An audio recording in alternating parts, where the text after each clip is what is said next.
Who's who? Ki moun ki moun. Citoyen qui vivent dans la communauté ou de passage. Entrepreneur, professionnel, politicien, entrepreneur. Qui est-ce qui a aidé la communauté à avancer? Qui est-ce qui a fait le feedback? Hello everyone, once again, welcome. You are watching Who's Who, Ki Moun when we say it in Creole. My name is Kilik Francois. As you already know, we're on a mission. Our mission is to seek and to find who's doing what in the community to empower the community.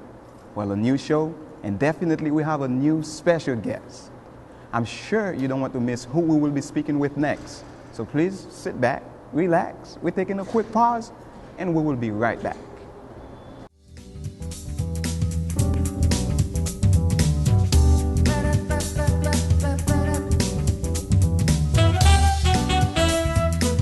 Hello everyone, welcome to Family Dentistry. Super Smile. We love helping people. We accept most insurances. Hello, non pas moi c'est Rachel, moi c'est un assistant Dr. Klein. Job pas moi c'est pour m'aider aux mêmes patients lors de faire quel que soit travail dans l'office là pour nous mettre confortable. Autant de comme nous-mêmes nous capables d'aider. So si c'est un monde qui a une mauvaise haleine, gencive là abstain ou bien dans surface dans les changer couleur, relez-nous dans 954 748 48 60 954 748 48 60. So let us help you replace any missing teeth. If you have the desire, we will find a way for you to have a healthy smile. Who's who? Ki moun ki moun. Citoyen qui vivent dans la communauté ou de passage. Entrepreneur, professionnel, politicien, entrepreneur. Qui est-ce qui a aidé la communauté à avancer? Qui est-ce qui a fait le feedback? Hey, welcome back everybody. Don't forget you are watching Who's Who, Ki Moun. Just like I promised you, we have a new special guest. And without any delay, we would like to welcome to our show, Miss Elena. How you doing? How you doing? It's a pleasure having you on the show. Nice to meet you. Welcome to Who's Who. Thank you. So, well, Who's Who? Ki Moun, this is the name of the show. So it speaks for itself, Yes, as you can tell, right? Yes. So you already know what I'm about to ask you, right? Yes. Okay, well, I would like for you to tell the viewer who you are. Tell us every little piece of information that we might need to know if we meet you in the street, so we feel like we already know you. You're like family to us. Okay. Like I said, my name is Elena. I'm originally from Chicago, Illinois. And I went to, a little known fact about me, I went to Whitney Young Magnet High School. Okay. It's the same high school that the First Lady, Michelle Obama, went to. Oh, wow. Yes. She actually, Michelle Obama lived probably about 4 or 5 miles from where we were growing up at. You used to know her? No, I didn't know her. No, Oh, okay. She was like a few years before I went to school. But once actually the President and the First Lady went into office, we got a big note from the Whitney Young that, you know, our one of our own is, you know, in the White House. So Right. that was great. Okay. After I went to high school, I went to the University of Illinois, and I got my bachelor's degree in advertising. Wow. And I didn't really know what I was going to do afterwards, and so I moved to Austin, Texas. And I worked for a cable company in Okay. Austin, and I was a marketing representative for about a year and a half. A year and a half, okay. And I decided, the person I was with at the time, I was trying to decide whether to get an MBA or to do something else. And his parents were telling me that, you know, I always loved libraries. Right. I did, I always loved libraries, but I didn't see a career path.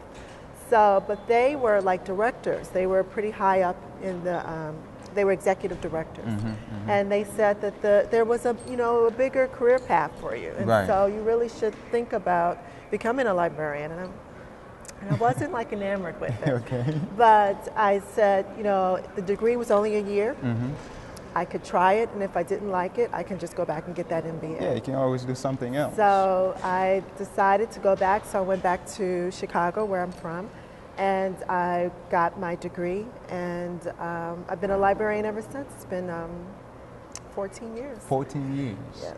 So it seems like you enjoy what you do. I was really surprised. I was really surprised, but they were really right that little known fact about libraries, which people always think it's boring and reading Right. and things like that. Quiet. Quiet.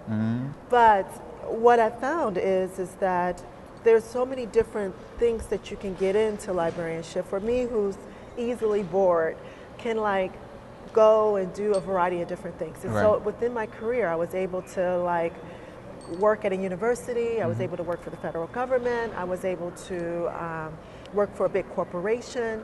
Now I work for a big public library. It's Right. just, you can do a variety of different things. Yeah, that most I didn't know. definitely. Originally, you came from Chicago. Chicago. All right, so that's why Chicago. that's the reason why you went to the same school with Yes, yes. the first president. First lady. First lady. Yes. Lady, right. And after that, from Chicago, then you moved to Austin, where? Texas. Austin, Texas. Yes. And, you And then- for how many years? About a you year and a lived half. there? A year and a half. Then I went back to Illinois, Okay. got my degree, and then I went to Tucson, Arizona. Oh wow! It's like you were on a world tour or the state tour. That's great. Yes, This I is- was in Tucson, this is Arizona. wonderful. I was in the desert. All right. So how do you like it in South Florida? Very different, you know. Every place that I've ever moved to has a different flavor, and you know, I was always here in South Florida as a tourist. Okay. You know, we would come and we would head straight to the beach. Mm-hmm. You know, we would just get off the plane and head beeline to the beach. And I remember when somebody told me at one time that we were like, what's going on with this Fort Lauderdale area? And they said, oh, go to the Galleria Mall. They took us to the Galleria Mall. They were like, here it is. And Yeah. so all we knew for years is that beach, Galleria Mall. So when I actually moved here, you know, my mother was like, well, what else is going on there? I was like, there's a lot going on. You just never outside of the beach and the mall, you know. Yeah. But I had, you know, we had been here several times, but I had never known, you know, how big it was, how big Broward County is. Exactly. So would you say I know. everybody from the other states underestimated Floridians? Yes, yes. And Big Broward time. County, I mean, I think people just see it as Fort Lauderdale. When I tell them the county has almost 3 million people, people are Yes. shocked. They were like, really? I said, it's big. Yeah, you have people It's from big. all over Yeah. all over the world. All over the world. Tell us about you, so we get to know you. Yeah, there's a lot of things. When I went to Tucson, Arizona, I worked at a university. And so the first job out of libraryship was I was a researcher. Okay. So another little known fact about me is I've written 2 books. Wow. I didn't know about that. Yes, no, I'm an author. That's why you're on Who's Who, because we would like to know that. No wonder you become a librarian. It was by happenstance. A sort of sad story, but good story. When I first got there, the librarians, it was what's it called? Publish or perish. Okay. Meaning that if you didn't do a certain amount of writing and presenting and things like that, you were going to be fired. Right, right. It was publish or perish. And the librarians, the older librarians, didn't want to work with me. Oh, wow. And so I found out that for a lot of people of color, they didn't really weren't working with them. And a Yes. lot of the people of color were not making it because the people wouldn't want to work with them. They didn't have the ends, you know, the networking. Right, they didn't right, have all of right. the things they needed to do. So what I decided to do, you know, those are times where you have to take the risk. Right. You have to take the risk. So I got together with all the other people of color who couldn't figure out how to navigate. And since I had a marketing background, Right. I was able to write proposals and get us presented places. Okay. And when we would present places, people would say, you know, we would like for you to write an article. Right. Could you write an article about what you just presented? And that's how we got our foot in the door. Oh, wow. And one of the places that we presented at was the first time that a person of color had ever presented at that place. First time ever. First And time that was ever. you. Yes, it Oh, was my like God. it was so I'm sitting with a legend. No, it was funny No. because we were talking about human-computer interaction. Okay. And they never expect people of color to be talking about human-computer interaction, right? Right. And so we come in and, you know, I'm tall, and then the other lady was taller than me, and she Oh. had locks all the way down to her ankles. Wow. And the other person had a red afro. And we come in, and people are like, what in the world is going on? Right. And so we were like, and there was 300 people in the room. And I told the other ladies, I was like, we're gonna have to bring it because they just do not expect us to be here. And afterwards, we got a standing ovation. And they asked us to present in London and other places like that because we were so well received. Okay. But one of the really positive things that happened is that there was a publisher in the audience who said, I really enjoyed your material and I would love for you guys to write a book about it. Ah, that's a so blessing. that's how we ended up getting the first That's book. great. Congratulations. Yeah, the somebody first approached us. woman of color. Yeah. I'm loving this. This is great. This is great. That was really great. Oh, wow. Well, we're about to take a quick pause, all right? And when we come back, we will definitely talk about this wonderful edifice that we're sitting in, Yes. which is an African American research library. It's not just a plain library, but No, it's it's a research not. library. No, it's You not. get back to your roots and you know where you came from, because you never know where you're going unless you know where you came from. Okay? For those of you that don't understand English, je parle avec Miss Elena Norland. Nous sommes dans la librairie dans Sistrunk là, qu'on y a là, c'est African American Research Library. Là, à terre dans Sistrunk. Come and visit it. Parlez comment t'es commencé, comment le faire venir ici. Elle sorti juste Illinois, il passe tout côté au venir là dans Florida qu'on y a là. Là nous retourner, on va parler de librairie ça qui est dans Sistrunk là. Thank you very much for watching Who's Who, Kimun Kikimun. We're sitting here with Miss Elena Norland, and she already gave you the introduction. We're taking a quick pause. Please sit back, relax, and we'll be right back. Don't touch that remote now. Who's Who, Kimoun ki Kimoun, citoyen qui vivent dans la communauté ou de passage. Entrepreneur, professionnel, politicien, entrepreneur. Qui est-ce qui a aidé la communauté à avancer? Qui est-ce qui a fait le feedback? Hey, welcome back. Don't forget, you are watching Who's Who, Kimun Kikimun. This is Kilik Francois. I'm sitting here with Miss Elaine Norland. She already introduced herself, and for those of you who missed the first part, we're talking about how she became the executive director, how she became a librarian, and also she's a writer. She came out with 2 books already, and she was the first woman of color to represent this whole writing, you know, being an author and everything. So we thank you so much for sitting there and still watching us. Let's get back to Miss Elaine Norland. How you doing? Still doing good, right? Still good. All right. Thank you for still sitting here with us. I Yes. mean, it's a wonderful experience sitting with a librarian. I thought you guys were quiet all the time, but you were not. So tell us, how did you become the executive director of this library? Interesting enough, after I left Arizona, I went to Washington, D.C. And in Washington, D.C., I worked for the federal government, and I was a program officer, a grant program officer, and I gave money out for libraries and museums for money, just money for them for programming. Okay. And so I became, a lot of people end up knowing me because I was the money girl. Okay, so when you say giving money, you're giving it as sponsoring the library, or? No, actually what the federal government does, they get money from, the Congress. Okay. And they have what's called discretionary funds, like Department of Education or NEA or any of those places. They get money from Congress. We had about $20 million at our disposal. Oh, okay. People would write grants in, and we would, there was a formal process for them to get money. Okay. And I was sort of the liaison, the person that you would call and talk to in order to talk about your grant ideas, and and then once you got awarded the money, I was the person who you talked to as you spent your money. Oh, basically. okay. That's right. So a lot of people end up knowing me just because I was the money girl for working for the federal government. And I also left. I had tenure at the University of Arizona, and I could have stayed there for the rest of my life. But I decided to take a risk. Yeah. I decided, I'm going to do something different. So Gotta take a risk. So I moved to D.C., and I didn't know anybody, but I moved there. And I worked for the federal government for a while.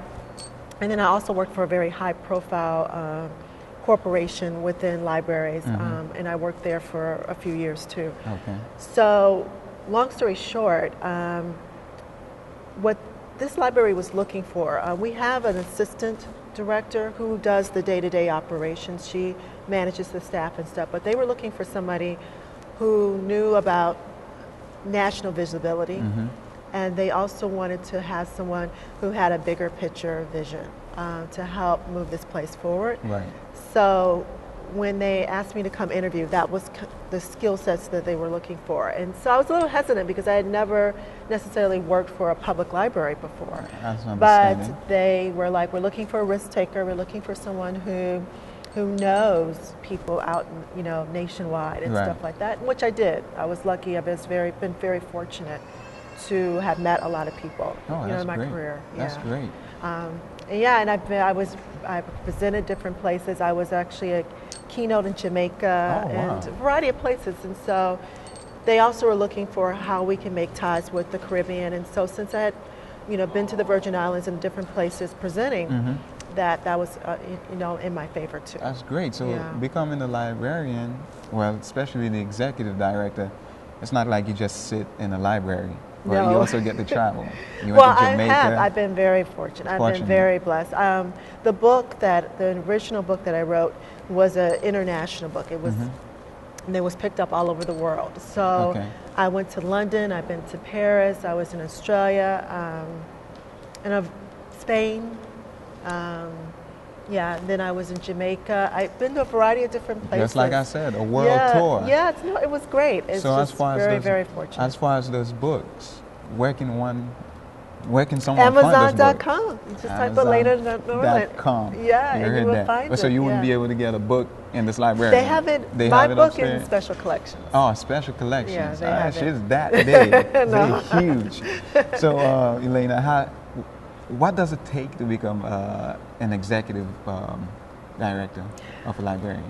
I didn't know when I started, but what I could say now, it really does take a big picture. You have to, there's so much of the library that's the day-to-day. It's the, opening, the making sure everything is running smoothly, the day-to-day. That has to go on. But the executive director really has to kind of know where you want to go and not get distracted by all the day-to-day distractions. Right. You still have to sort of like, which is really great. I have a great assistant, and that's another thing you want. You always want somebody who's your backup, who can do the things that you're not being able to do. Somebody you know really, really well. Yeah, well, I didn't know my assistant very well at all, but I've been very blessed. Okay. And my assistant is very good at the running of the day-to-day, which helps me focus in on what do we need to do to move forward? What do we need to do to move forward? So that's been really good. But not getting distracted and being able to take small risks, because I work for the county, so I can't Right. take big risks. Yeah, exactly. But you have I to can watch take, every step. I have to take, but still I'm able to, inch us a little further, just push us a little bit more, which is good. That's great. And that's what you have to do. That's nice. Why Sistrunk? Why they build Oh, sure. the library in Sistrunk? Well, the story, I've only been here 2 years, Okay. but the place opened up in October 2002. The person who was the county director over all of the libraries, he's retired now, but before, he went to the Schomburg in New York City. Okay. And he was so amazed by the combination of a research facility, a cultural center, and a public library, because that's kind of how the Schomburg is in New York, that he wanted to bring that to the community. Okay. He was determined to bring it to the community. And he wanted it right in the heart of the African American, African Caribbeans. He wanted it where we were. Okay. That's great. So he spent literally almost 7 years raising money Wow. for it. It didn't happen like this. Right. Literally, the community got together and did fundraising for years before the place opened up.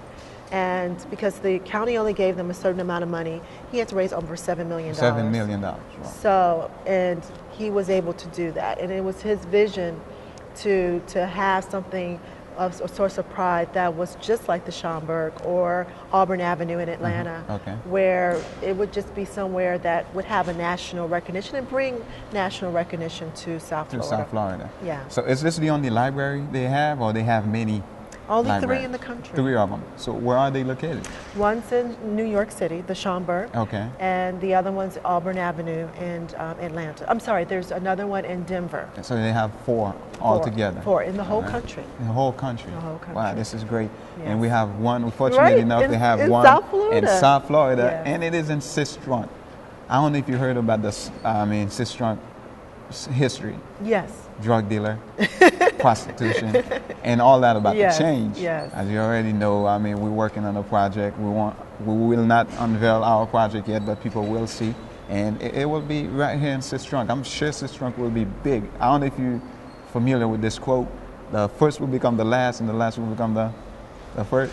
You Yes. familiar with that? Yes. This is exactly what's going No, on I in think here. it's really great. I think, I came here right in the time where they now are starting to, change Sistrunk, and it's getting a new energy, and it's great. And we're like right at the end of Sistrunk, so we were almost sort of like at the very end of all the development, Oh, which I wow. think is great. That's great. When I first walked in as somebody not from here, and I looked at the facility, I'm like, my gosh, this is a beautiful place. I took a tour the other day. It's beautiful. My God, it was mind blowing. And I was I love it. and none of people know about it. So I'm Right. like, this is a gorgeous facility. That's why we have it on Who's Who. We would like to expose it and let people know. Take your kids, take them back, way back, so they know exactly what's going on. You know what? Let's take a quick break, and then when we come back, we talk about the needs of the library. And that's Sure. because it's beautiful. That doesn't mean it doesn't have needs, right? Right. We need money. We still need money. 7 million wasn't enough. Right. You're watching Who's Who, Kimun Kikimun, tout moun kap gade kon ya nou still chita avec Miss Elena Norland, nou nan library African American Research Library ki la chita nan Sistrunk lan. Make sure nou menen ti moun yo pou yo ka vin wè histoire, pou yo ka konen kote yo sorti. Once again, if you don't know where you came from, you will not know where you're going. You're watching Who's Who, Kimun Kikimun. We're taking a quick pause. Stay there, and we'll be right back.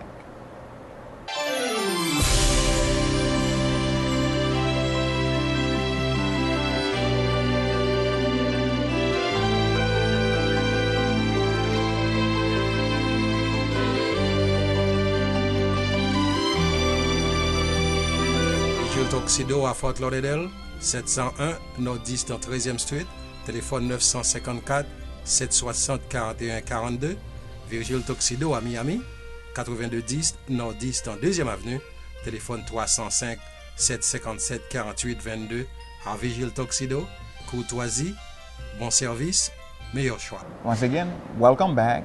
Don't forget you're watching Who's Who, Kimun, Kikimun when we say it in Creole. We're still here at the African American Research Library, which is located here in Sistrunk. We're still sitting here with Miss Nolan, and you already know she introduced herself and she talked about how she became an executive director of the library. I mean, you were sitting there, you know the whole story. Give us a little bit of information about this wonderful, beautiful library, which is located what they used to call the ghetto. It's no longer a ghetto. I've seen a whole lot of nice building. Right. And also we met Isaiah Sistrunk. Yes. And his great-grandpa built this city because he was like the first black doctor. Yes. And they wouldn't let him practice in the hospital with the Caucasian. Right. So he had to create his own. Yeah, the Providence Hospital. Exactly. Yeah. So we met his grandson. It was a wonderful idea. I mean, we're sitting with history. So tell us a little bit about this wonderful library. The thing that you should know about the library is what we said. It's a combination of a cultural center, which is downstairs here. Okay. And we also, upstairs, we have a special collections. That's where our research is, upstairs. We have a vault full of information from all over Africa. We have Afro-Caribbean materials, and we have other people like Esther Roll, who is from Pompano Beach, Right. you know, when she was in Good Time. Right. Yes, and that Florida, was, for everybody that know Esther. yes, Florida. Yes, so she was right. She was a Bahamian, Okay. and she was from Pompano Beach. And I didn't even know that. Yes. I thought she was Floridian. Yeah, so she's she actually from the Bahamas. Yes, she's Bahamian. My God. Yes. It's not because I came from the island. I'm saying the best came from the island. No, I'm not trying anybody, but I didn't know that. Yes, That's a great little piece of known facts. information. Yes, yes. Okay. And we good. also have some of the unpublished manuscripts from Alex Haley. And we're, right now we're doing a really bigger push because we want to collect the history of our people here in the community. And that's what our push is for now. Because one of the goals of the former director, who this was his vision, is to make sure that we preserve everyone's history for future generations. And we have a vault, and we have the materials, and we can digitize, and we can make sure that when your children and grandchildren come in, they can see what was going on. Exactly. And so anything that was happening here, we've been encouraging people, we want to preserve it. Right. We want to make sure we're preserving your materials. But if you want to come in and actually sample whatever that's in our research, we have that upstairs in our special collections. Okay. We also have just a standard public library with computers and books and all of the various things as a regular public library would be. So we are, it's a unique combination. Right over here, we have a 300-seat auditorium, which is open to the public. I mean, if you have a not-for-profit status, you could actually book our auditorium and have events, and we have concerts and fashion shows and all kinds of things. And we're always encouraging, it's for the community. Right, right. So we're always encouraging people to come in with their ideas, with their concerts, with whatever. We have the auditorium. This auditorium can hold up to what? 300 people. 300 people. All right, and on the other side, to my left, we have, what's really going on in there? I mean, I saw the car, the motorcycle. What's going on? The library was opened October 26, 2002. We will be 10 years old next year, October 26, 2012. Wow. So what we decided to do is to have a year-long celebration. So it started in October, and the gallery is going to be transformed into a street scene from the 1940s. The reason we decided on the 1940s is because during Sistrunk in this area here was limited by segregation. So what happened is that since there was segregation, people of color were they owned their own businesses and stuff like that because they couldn't go anywhere else. Just like what you said with Providence Hospital. Exactly. They ended up doing their own because they had to. Right. And so a lot of that history is lost. All of those buildings were torn down. A lot of the elders had some photos, some didn't. So we took everything that we had in our special collections, artifacts that we got, and we are providing that for people to see what it was like in the 40s and what contributions that Black Fort Lauderdale have during that time. Right. And we're also encouraging people to come in as they see our exhibit, and if they have any artifacts, if they have said, you know what, we have something that we want to preserve, then that's where this is your time to bring it in and preserve it, or even have it in our gallery. Oh, wow. So it's not only to entertain and showcase our accomplishments, but it's also a chance for us to continue to preserve our history. Right. It's very important for us to do that. And it will definitely educate the people. Yes, because we need to know that. Yes. All right. There's another one behind me. What's the name of this room right there? That's called the Harambe room. Why is it so echoey? Because we wanted something that was exciting for the kids. They wanted to not only, educate about the history, information about Sistrunk is there, Mizelles are there, but also they wanted the kids to have fun. Right. So they did it sort of an echo chamber, so as kids could go in and they say the lift every voice and sing, or they sing songs, and it's just a great place for children. It is. And when we have tours, people come through there all the time. We're moving towards technology. And so we're always in sort of a fundraising mode to upgrade our facility to be more, with the 21st century. Right. So we are always looking for opportunities to add in more software and more technology to bring that added dimension to educate our children. Okay. And That's so great. we're always looking for avenues or partnerships.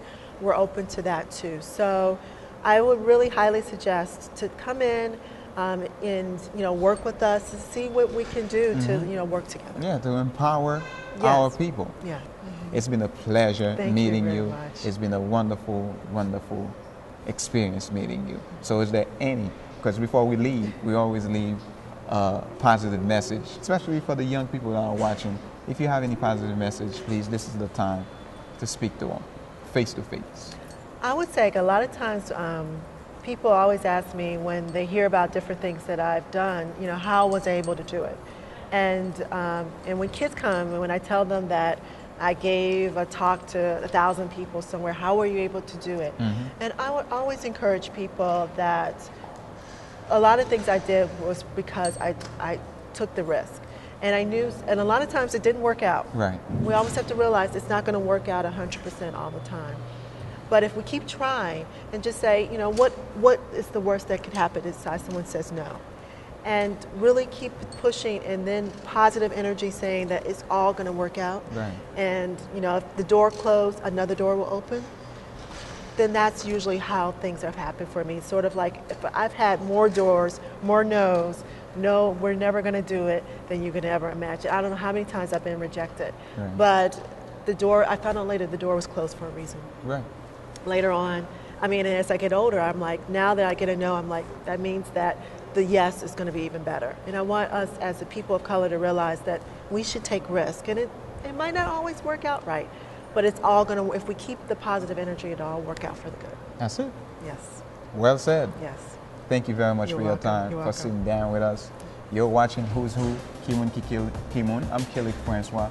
As you already know, we're sitting here with Ms. Nolan, Elena Nolan, the executive director of this wonderful edifice. There's only one in South Florida, just to let you know, only one. So make sure you bring your kid in and so take them back and teach them who they used to be, who they are right now, so we can empower our young people. Not for just the young people, but the older people also.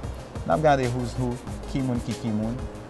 Nous sommes avec Miss Nolan, Elena Nolan, c'est lui-même qui est executive directeur pour librairie ça, qui dans 6 Trunk. Tout le monde qui a regardé là, son place, nous tout à supposé mener si moun yo vin où ça qu'a fait.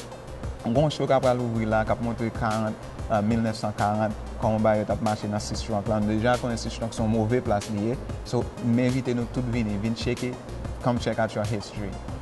Once again, this is Who's Who, Kimun Kikimun. Thank you so much for watching. Until next time, everybody.